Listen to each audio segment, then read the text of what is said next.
Smart Power Station Installation Demonstration.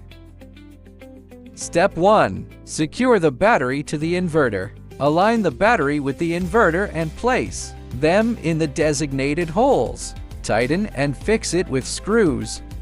Step 2. Connect the positive and negative terminals of the battery. Place the positive wire of the battery on the red buckle hole and fix it with screws.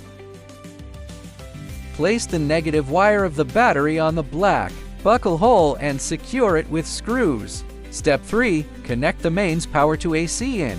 Connect the neutral and live wires to the AC in interface of the equipment from the main switch of the line. Connect the live wire to the L interface and the neutral wire to the N interface. Step 4. Connect AC out to the load. Output from AC out to load. Connect live wire to L interface.